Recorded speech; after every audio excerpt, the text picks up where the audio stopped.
Oke, Assalamualaikum warahmatullahi wabarakatuh. Selamat siang kepada Ibu dan teman-teman sekalian. Waalaikumsalam warahmatullahi wabarakatuh. Baik, terima kasih kepada teman-teman dan kepada Ibu Nurwalidah yang telah menyempatkan waktunya di tengah-tengah waktu istirahat atau di luar jam kerja ini.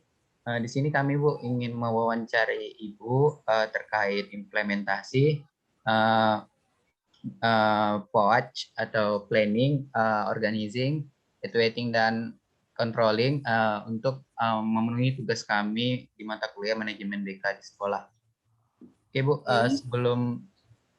sebelum lebih jauh, alangkah baiknya kami seperti kata pepatah, tak kenal maka tak sayang. Maka di sini kami ingin memperkenalkan diri kami terlebih dahulu. Yang pertama itu ada saya sendiri, Musir Zriaska Khairul. Kemudian ada teman saya, Grace Jensi Hombing. Halo Grace. Kemudian ada Dita Anggi Domani. Halo Dita. Dan kemudian ada Nyimas Afdila. Halo Nyimas. Dan kemudian itu ada Bang Muhammad Syukri. Mungkin karena jaringannya kurang bagus, jadi belum masuk dia Bu. Oke, kami ini ialah mahasiswa dari kelas BK Reguler A Stambuk 2020. Kemudian setelah kami memperkenalkan diri, selanjutnya seperti biasa yaitu kepada Ibu, bisalah Ibu untuk menjelaskan identitas diri Ibu, baik yang terdiri dari ada nama Ibu, nama lengkap, tanggal lahir, kemudian pokoknya identitas Ibu lah seperti yang saya kirimkan tadi aja Bu. Oke, kepada Ibu saya persilakan. Oke, terima kasih untuk Muzhir ya. Nama Ibu Bu Nurwalidah Nasution. Ibu lebih dikenal kalau di sekolah itu Bu Nur, tapi kalau di kalangan teman, Ibu lebih kenal dengan sebutan Wal. Mungkin untuk Mustir yang kenal sama namanya Bu Linda, dia lebih kenal sama Ibu dengan sebutan Wal gitu. Oke. Ibu Alhamdulillah baru selesai S2.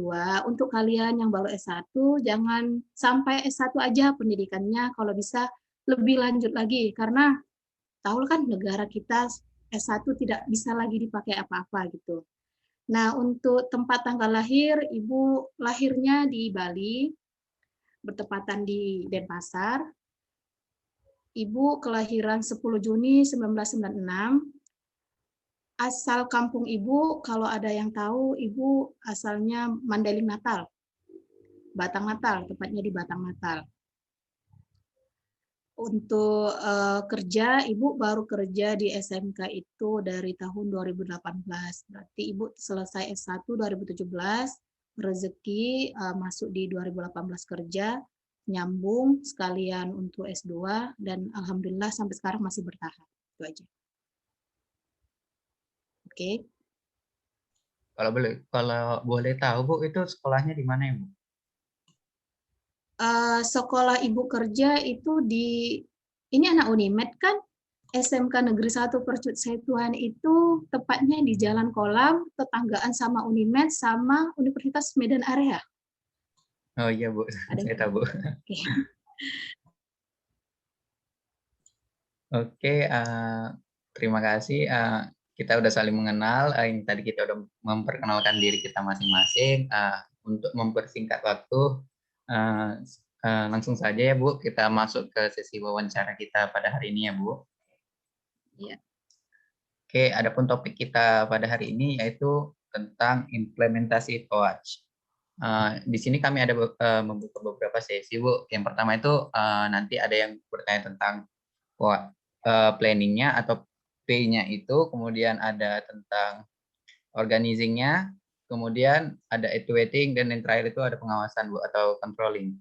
Jadi langsung saja masuk ke sesi yang pertama itu yang bertanya tentang planning oleh saya sendiri. Oke Bu, seperti yang kita tahu ke dalam dalam manajemen organisasi atau tepatnya khususnya untuk guru BK gini kan manajemen POAC ini sangat penting Bu, ya kan?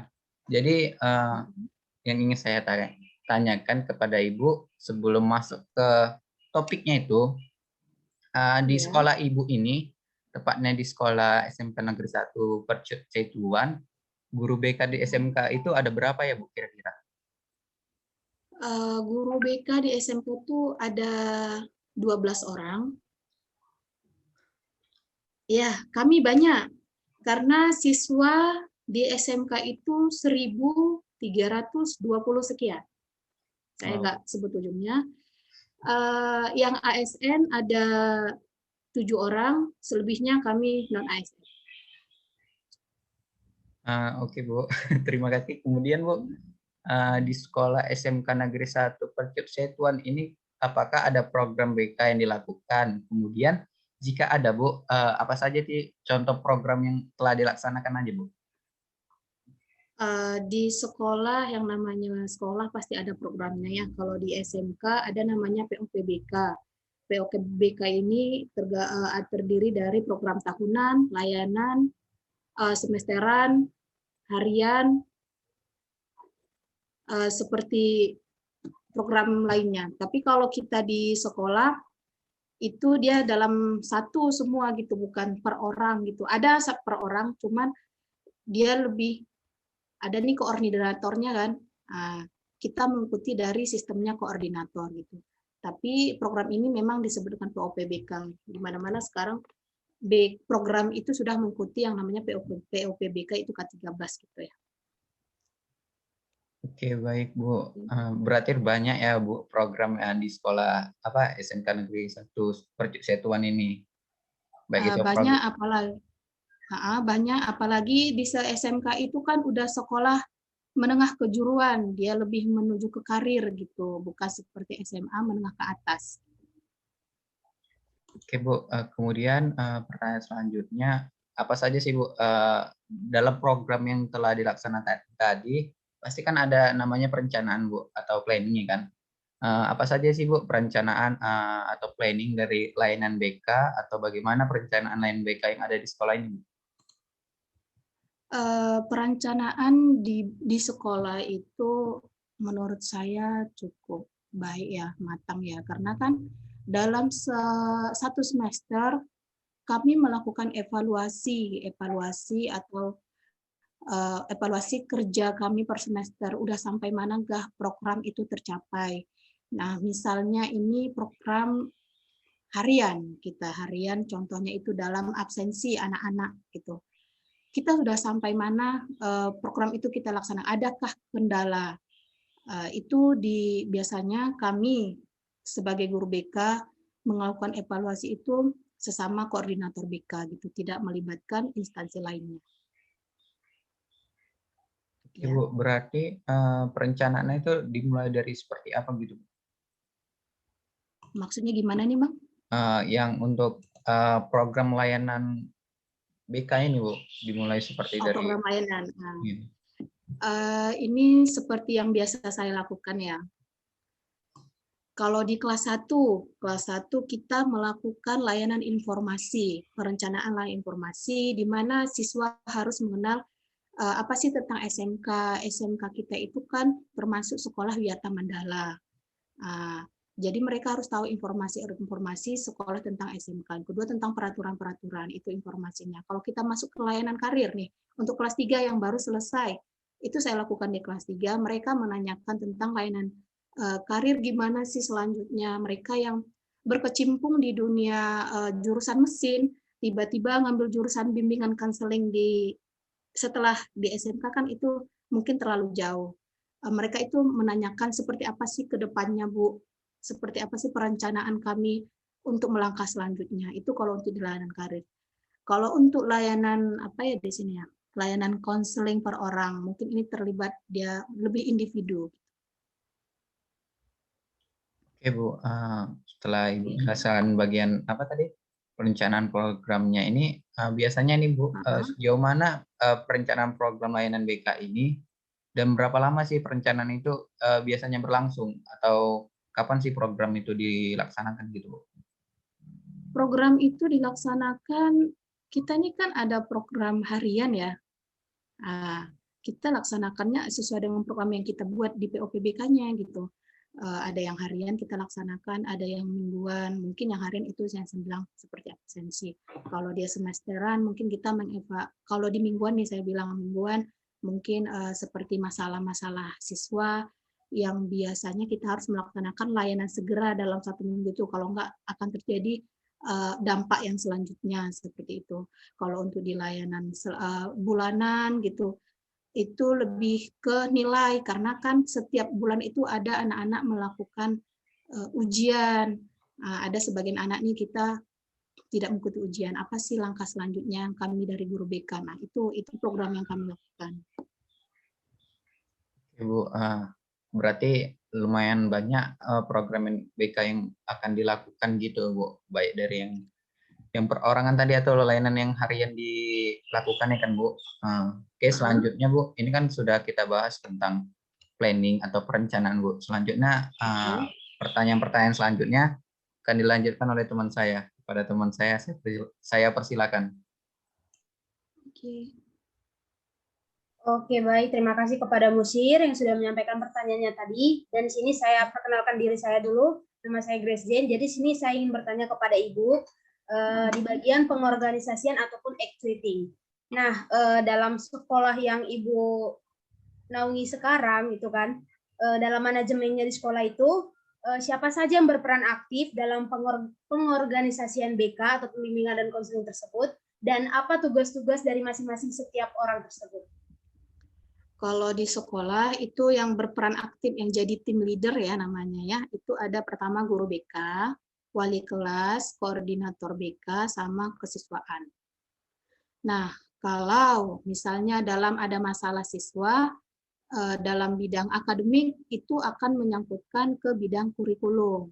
Nah, baru-baru ini seperti contohnya masalah nih di anak kelas 1. Mereka baru melakukan yang namanya ujian tengah semester. Nah, mereka ada salah satu dari anak didik saya itu tidak melakukan ujian dan tidak melakukan ujian susulan juga. Nah, ini kan kita harus ada tim. Wali kelas memantau dari nilai online dia tidak ada masuk. Nah, ini kita juga harus melibatkan yang namanya orang tua. Kenapa? Nah, kita melakukan di sini pertanyaan kenapa, bagaimana, kok bisa seperti itu anaknya gitu. Nah, kalau udah kita sampaikan sini, kita mengkoordinasikan kepada koordinator BK, kemudian kita briefing lagi ke kesiswaan. Nah, yang berhak untuk mengikuti ujian ini kan itu bagian kurikulum. Kita harus konfirmasi lagi ke bagian kurikulum. Nah, dalam sekolah ini kita tergantung masalahnya. Kalau anak ini di bagian akademik, kita harus kerjasama di bagian akademik. Tapi kalau hanya sebatas kenakalan anak-anak, absensi itu hanya sebatas koordinator. Kalau kenakalan anak-anak itu hanya menyangkut sekolah, nama baik sekolah, kita bawa ke bagian kesiswaan. Oke, baik. Jadi tadi Ibu sudah menjelaskan tentang siapa-siapa saja yang berperan aktif dalam manajemen BK di sekolah. Nah, izinkan saya bertanya, Bu. Jadi untuk kepala sekolahnya tersendiri nih, kepala sekolah sendiri, biasanya kapan beliau melakukan pengawasan atau pemantauan terhadap sekolah tersebut? Ataupun terhadap siswanya? Kalau kepala sekolah itu terbilang pasti ada setiap hari. Cuman beliau kan sudah memberikan kepercayaan kepada bagian kesiswaan. Jadi untuk kinerja guru BK itu dipantau dari tangan kesiswaan gitu. Kalau misalnya nanti memang sudah menyangkut pihak-pihak yang berkaitan, yang urgent gitu seperti masalahnya mungkin siswa, mereka bagi siswa ini membawa entah mungkin saudara dia yang dianggap itu angkatan entah apa gitu, baru di situ kepala sekolah itu bertindak.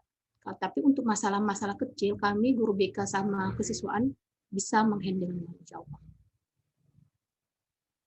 Oke, baik Bu. Jadi izinkan saya bertanya sekali lagi ya Bu, pertanyaan terakhir. Jadi bagaimana cara guru BK dalam mengawasi muridnya di masa pandemi saat ini, seperti saat ini, gitu Bu? Karena kan kita tidak bertatap muka langsung, tidak bertemu, hanya melalui via Zoom seperti ini. Jadi bagaimana cara guru BK dalam mengawasi muridnya? Itu saja Bu. Terima kasih Bu. Pandemi kita dari tahun semalam ya. Kalau tahun semalam kami melakukan pemantauan itu dari grup WA. Ada grup anak-anak. Kalau untuk tahun ini kami ada tatap muka, walaupun itu hanya sekali dalam seminggu. Untuk kelas 1, kelas 2, kelas 1, kelas 2 luring, mereka melakukan misalnya pengambilan pembelajaran itu di hari Senin ya, hari Senin, dan jumpa lagi di hari Senin depannya, seperti itu kami. Nah, untuk kelas 3, karena mereka sudah akhir, mereka ada yang namanya praktek. Tapi dalam praktek ini kami memberikan kelompok-kelompok bimbingan. Dalam satu hari itu masuk sekitar 10 orang, besok minggu selanjutnya 10 orang, seperti itu. Jadi kalau untuk semester ini kami pemantauannya secara langsung di lapangan. Oke, baik Bu, terima kasih atas informasinya. Jadi dari saya itu dulu, selanjutnya akan dilanjutkan oleh teman saya. Terima kasih Bu. Oke, baik Bu. Selanjutnya akan saya ambil ahli mengenai pergerakan ya Bu. Jadi, oke baik Bu. Jadi terkait dengan perencanaan dan perorganisasian, sesuai dengan yang kita alami saat ini Bu, di masa pandemi ini, layanan apa yang Ibu atau tim berikan kepada siswa di masa pandemi ini Bu? Seperti layanan bimbingan, konseling kelompok atau individu seperti itu Bu? Kalau untuk pandemi ini kami lebih banyak dia konseling individu ya, karena ini dalam pandemi ini dia lebih saya bilang 75% itu menyangkut pribadi anak-anak, karena kita melakukan kegiatan pembelajaran di sekolah itu kan bukan setiap hari. Kita memberikan step by step untuk anak-anak ini dan sudah memberikan jadwalnya per orang. Nah, pada saat jadwal itu dikeluarkan, ada sebagian anak yang tidak mampu datang ke sekolah. Nah, disitulah kita melakukan layanan konseling individu. Apa masalahnya yang dilakukan? Apakah itu memang dia tidak punya ongkos untuk ke sekolah? Nah, untuk mungkin kita melakukan ada luring ini kan, luring kan itu di-download nih, belajarnya di-download dari internet. Ada sebagian anak tidak mengumpulkan tugas gitu. Kita tanya, apa kendalanya di situ? Apakah dia memang tidak mempunyai paket gitu. Nah, itu kalau untuk masa pandemi ini. Oke, baik Bu. Selanjutnya Bu, apa itu merata Bu? Atau hanya di kelas 10, kelas 11, atau kelas 12 saja Bu? Itu merata, Nak.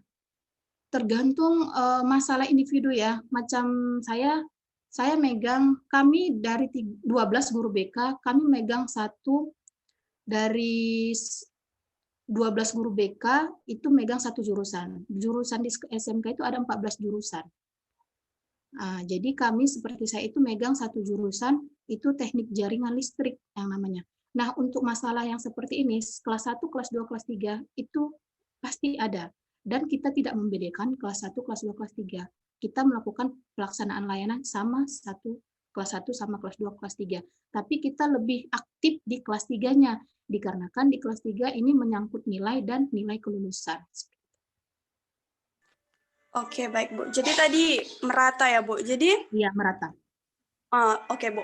Kalau merata kan Bu, jadi gimana sih cara mengatur waktunya Bu? Kapan aja bisa Ibu dan tim memberikan layanan kepada masing-masing siswa tadi Bu? Oke, kalau untuk pelaksanaan konseling individu, anak-anak kan sudah diberikan jadwal nih. Mereka kami konseling itu sesuai dengan waktu mereka masuk ke sekolah, biar tidak ada tabrakan jadwal gitu. Nah, seperti yang saya lakukan, ini anak-anak ini praktek dulu.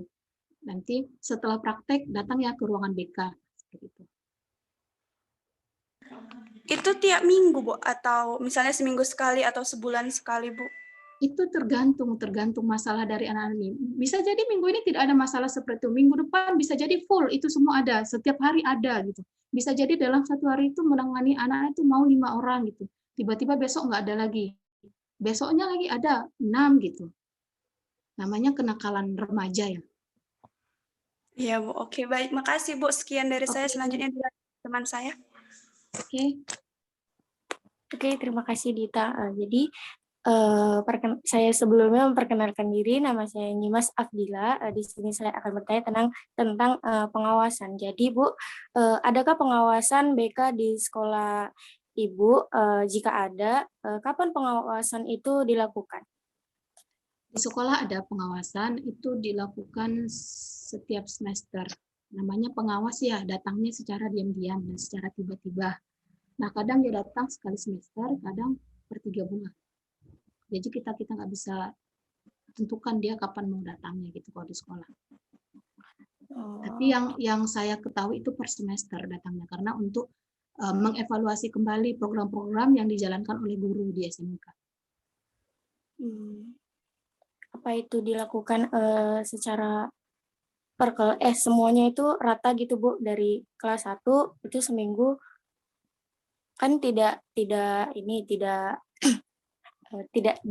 dijadwalkan. Jadi dalam 1 minggu itu biasanya berapa kali pengawasan itu dilakukan?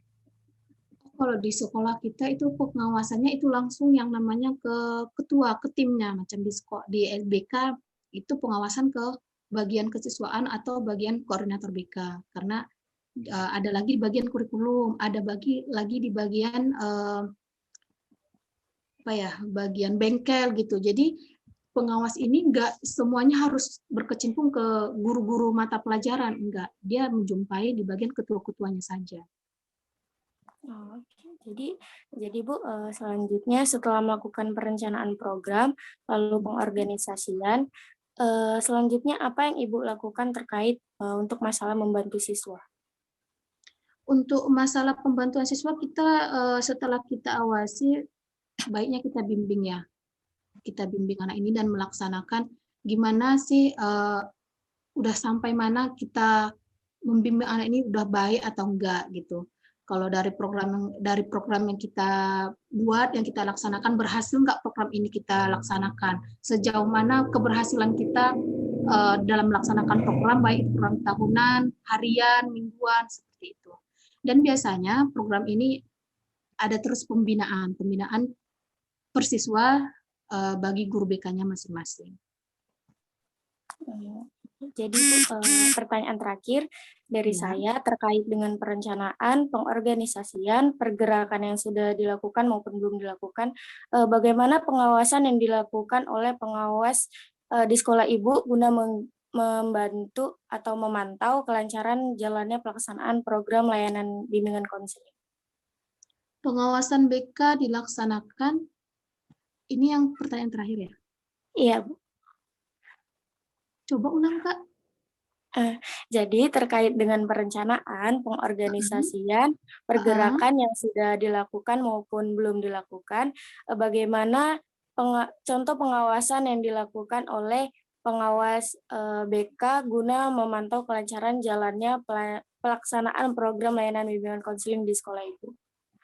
Oke, ini sama sebenarnya pertanyaannya sama dengan sebelumnya ya. Pengawas itu biasanya melaksanakan kerjanya itu sebagai pengawas, menilai, meninjau, dan mengevaluasi cara kerja oleh guru-guru di sekolah gitu. Gunanya untuk melakukan pembinaan. Setelah dievaluasi, kita analisis kembali, kita bina kembali, kita buat lagi program baru, kita laksanakan lagi gimana biar berhasil dalam melakukan program itu terhadap di sekolah gitu melaksanakannya. Oke, terima kasih Ibu. Selanjutnya akan disampaikan oleh Bu. Oh ya, oke. Oke Bu, itulah pertanyaan-pertanyaan terkait POAC. Jadi Bu, sebelum mengakhiri kan Bu, karena udah hampir selesai pertanyaan Bu. Jadi Bu, ini saya ada satu pertanyaan lagi Bu. Ini pertanyaan apa Bu? Jadi Bu, bagaimana Bu implementasi POAC di sekolah Ibu baik sebelum pandemi ini Bu dan saat pandemi ini Bu? Apakah berjalan baik atau banyak kendala yang dihadapi Bu? Itu saja Bu. Pribadi ya Ibu bilang ya, pelaksanaan POAC ini sebelum pandemi dan sesudah pandemi itu sangat banyak kali kendalanya. Yang pertama, dari segi yang biasanya sebelum pandemi kita bisa melakukan yang namanya bimbingan konseling kelompok gitu ya. Kita bisa membicarakan masalah anak-anak per kelas, kita bisa membicarakan itu sesuai dengan ibaratnya kelompok-kelompok mereka. Tapi kalau untuk pandemi ini kita lebih condong ke dia per individu. Yang kedua itu masalahnya mungkin ini menyangkut yang namanya ekonomi ya kalau untuk anak-anak menurut saya ya. Karena gimana ya mau bilang ya, anak-anak ini punya masalah dalam sekolah itu dari keluarga. Mereka siswa dituntun untuk lebih aktif absen, lebih aktif pelaksanaan tugas, pengumpulan tugas, pelaksanaan bengkel, tapi dari segi ekonomi dan keluarga mereka tidak mendukung. Nah, kendalanya ketika guru BK mengundang salah satu orang tua murid, mereka selalu beralasan dengan kerja. Sementara kita nih kan, guru BK kita kan ingin menyelamatkan anaknya. Kita ingin mengetahui setiap masalah pasti ada solusi. Ayo ibu, kita bicarakan anak ibu. Ayo kita tuntut anak ibu. Gimana baiknya? Kalau ada masalah tolong bicara sama kami. Tapi itu tidak semua berlaku sama orang tua. Mereka yang hanya memikirkan, ya udah kalau saya anak sekolahkan anak saya, kalau saya dipanggil saya tidak mau tahu itu. Karena tidak semua orang tua akan paham gimana sistemnya sekolah. Ada lagi?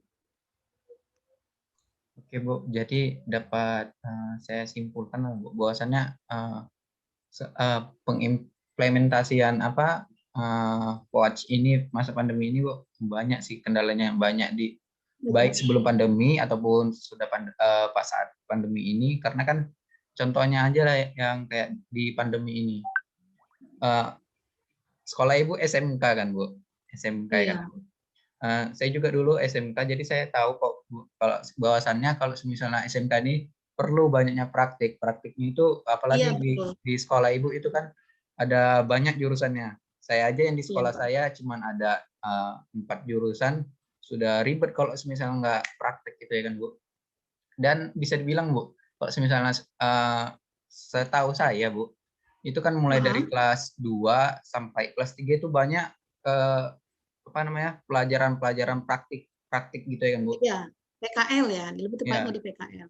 Iya Bu, apalagi kalau PKL pun kadang agak susah ngasih anaknya itu tempat PKL tuh, karena kan pandemi banyak juga yang nolak gitu ya kan Bu? Dibatasi orangnya. Jadi menurut saya susah juga kalau pandemi ini kan Bu? Iya, susah memang. Apalagi kan, ya Bu, lanjut aja dulu.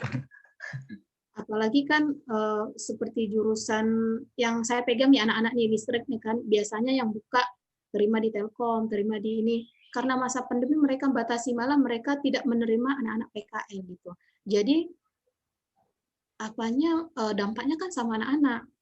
Mereka yang aturannya bisa kita koordinasikan waktunya cuma 1 bulan, kita tambah 1 bulan lagi. Kenapa? Karena harus per tim jadi buat tidak bisa dalam satu kelas. Nah, dalam satu kelas ini kan mereka ada sebagian yang PKL dan sebagian tidak. Ada titik kecemburuan. Kenapa? Kalau mereka yang tidak PKL, mereka akan melaksanakan yang namanya tugas sekolah. Memang yang PKL memberikan juga tugas, cuman dia tidak seaktif yang di sekolah. Nah, ada titik kecemburuannya seperti itu. Baik Bu.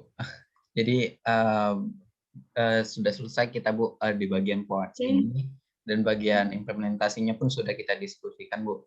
Jadi untuk yang terakhir Bu, bagaimana sih Bu kesan Ibu setelah kami wawancarai dan pesan Ibu kepada kami sebagai calon guru BK atau tenaga pendidik di masa depan untuk dapat mengimplementasikan terutamanya di bagian POAJ ini Bu? Ibu juga pernah merasakan namanya mahasiswa. Yang namanya POAJ, kita tidak, apalagi yang namanya guru BK nih, saya berikan gambaran ya. Kalau yang namanya guru mata pelajaran matematika, bahasa Indonesia, mereka pasti akan mengikuti sesuai dengan kurikulum, program gitu kan. Nah, kalau kita di BK ini, Kita membuat program harian misalnya nih, kita ingin menuntaskan masalah tentang kenakalan remaja. Tiba-tiba yang satu itu bukan kenakalan remaja yang kamu jumpai, tapi tentang rusaknya moral gitu. Nah, disinilah kita harus bisa sebagai guru BK menyesuaikan layanan apa yang tepat untuk siswa gitu. Jadi untuk program tetap ada program, kita berpandu kepada program, tapi yang lebih diaplikasikan untuk dunia kerja itu di layanan, menurut saya pribadi. Karena kalau kita sudah paham layanan informasi, banyak nih lulusan lulusan BK yang tidak bisa membedakan mana itu layanan informasi, bimbingan karir, sama penyuluhan dan penempatan. Ada kan penempatan dan penyaluran ya? Mereka banyak tuh yang tidak bisa membedakan. Apalagi saya tidak menyebutkan universitas mana, saya pun universitasnya swasta ya. Banyak teman-teman saya tidak mampu itu membedakan gimana sih itu layanan. Pertama, program itu kan kita ada program tahunan. Di program yang selanjutnya seperti semester, bulanan, itu kan turunan dari program tahunan. Kalau untuk pesannya karena untuk masih kelas 2, di BK kamu banyak yang namanya praktek ya. Kalau kalian nanti jumpa di semester selanjutnya dengan mata kuliah yang namanya Pak Mirza, Kaprodi sekarang, itu ibu pribadi itu sangat bermanfaat praktek pembelajaran Bapak itu. Tapi tidak semua mampu mengikuti pembelajaran Bapak itu. Kenapa? Karena mereka tidak paham gimana sih melaksanakan BK ini sebenarnya gitu. Mereka ini memikirkan BK itu hanya sebatas ya udah selesaikan aja masalahnya, selesaikan aja sesuai dengan masalah yang terjadi. Kalau kita di BK kan tidak, kita harus kita menyelesaikan masalah sesuai dengan layanan. Kalau kita tidak melakukan sesuai dengan layanan, nanti dampaknya sama anak seperti apa gitu.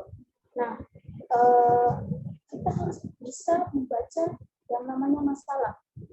Contohnya, kalau anak ini tidak mengikuti pembelajaran dalam 1 minggu, harusnya kita melakukan layanan segera. Kalau kita tidak melakukan segera, dampaknya seperti apa? Apakah dia akan berkepanjangan? Nah, seperti itu. Layanan kita ada layanan segera, jangka panjang, jangka pendek. Nah, ini sangat penting dan sangat berkaitan untuk layanan yang lainnya gitu. Kita mungkin untuk adik-adik yang semester 2 belum terasa gimana sih seperti itu. Tapi suatu hari atau suatu waktu nanti jika adik-adik sekalian diwawancarai tentang BK, adik-adik megang yang 10 layanan tidak sekarang. Berapa layanan? Berapa layanan sekarang? Ada 10, Bu. 10.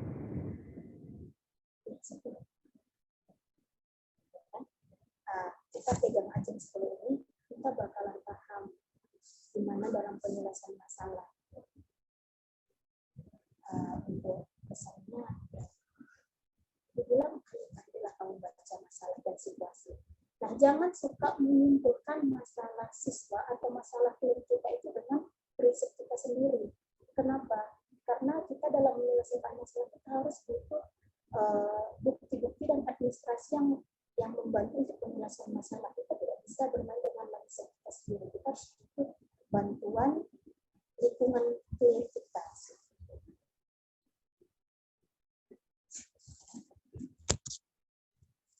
Ada lagi, Bang? Oke, Bu, sepertinya udah terjawab lah, Bu, semuanya.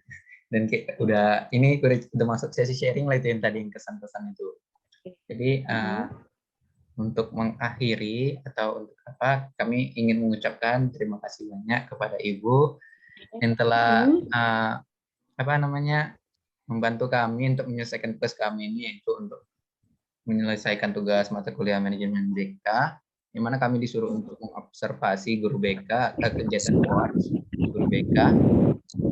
Ibu Ya makasih banyak lah Bu, ya kan. Oke, Nah. Sukses untuk kuliahnya ya. Oke, Bu. Akhiri, assalamualaikum warahmatullahi wabarakatuh. Waalaikumsalam warahmatullahi wabarakatuh. Baik, Bu. Terima kasih banyak ya Bu. Ya, oke. Betul ya. Iya Bu, Ya, Bu. makasih Bu.